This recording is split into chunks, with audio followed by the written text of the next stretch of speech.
Wal makna sani, dan makna yang kedua, huwa latifatu rabbaniyatun ruhaniyatun. Nah, kalbu yang dimaksud Imam Al-Ghazali, definisi yang kedua adalah sesuatu yang latifah, sesuatu yang lembut, rabbaniyah yang memiliki nilai-nilai ketuhanan, ruhaniyah dan mengandung sifat-sifat kerohanian. Itulah yang dimaksud kalbu menurut Imam Al-Ghazali. Laha bihadza qalbi jasmaniyu ta'allukun.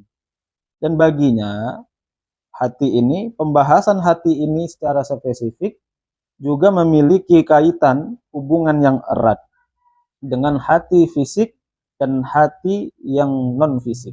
Artinya zahirnya kalbu itu, hati itu memiliki dengan lahiriah, lahirnya kalbu itu, zahirnya kalbu itu juga memiliki kaitan yang erat dengan definisi yang kedua ini.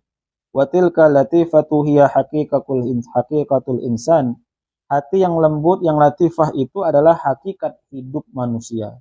Wa huwa mudriku alimu arifu minal insan.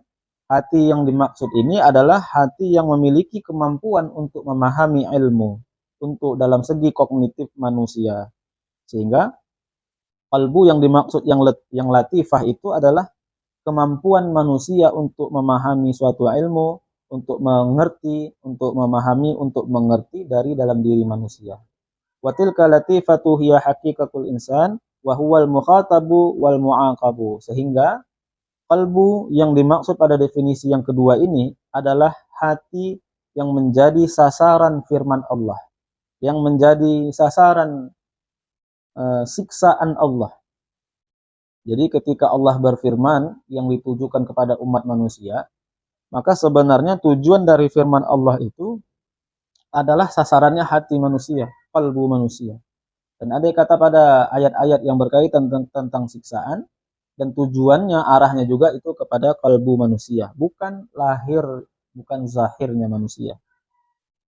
Wal mu'atabu wal mutalabu, dan hati manusia itu adalah menjadi sasaran kritik atau sasaran tuntutan dari Allah.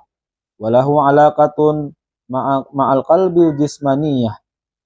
Nah, hati yang latifah ini tadi memiliki hubungan yang erat dengan jasmani. Wa qad tahayyarat aqulu aksari khalqi fi idraki wajhi alaqatihi. Nah, sesungguhnya banyak orang yang tidak memahami tentang hati yang secara fisik ini dengan sifat-sifat kerohaniannya. Banyak orang yang tidak memahami bagaimana hubungan yang erat antara hati secara fisik dengan hati secara batiniah.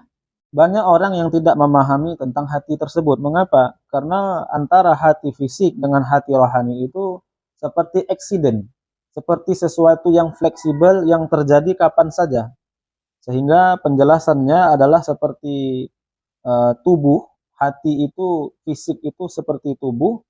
Ketika tubuh itu fleksibel, bergerak, maka dia bisa mengalami eksiden terbentur misalnya, bisa juga dia berhenti, bisa juga dia melaju.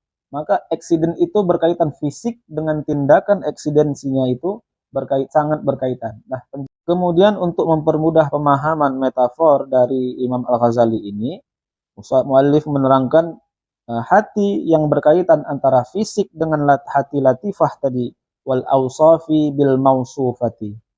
Hubungannya itu seperti sifat yang mensifati. Au ta'alluqa musta'mili lil alati bil alati. Atau seperti orang yang menggunakan suatu alat untuk dioperasikan, untuk digunakan alat tersebut.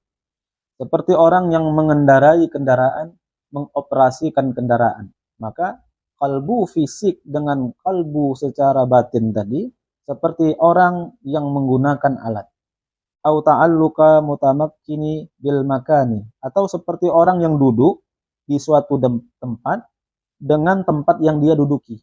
Seperti kita duduk di atas kursi. Maka kitanya itu berkaitan erat dengan kursi yang kita duduki.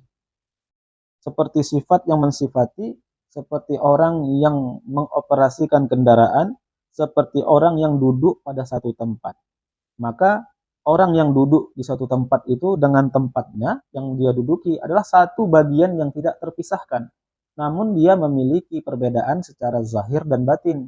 Seperti kalbu dengan secara fisik tadi dengan kolbu secara definisi latifah tadi adalah sesuatu hal yang tidak dapat dipisahkan dan memiliki keterikatan yang sangat kuat.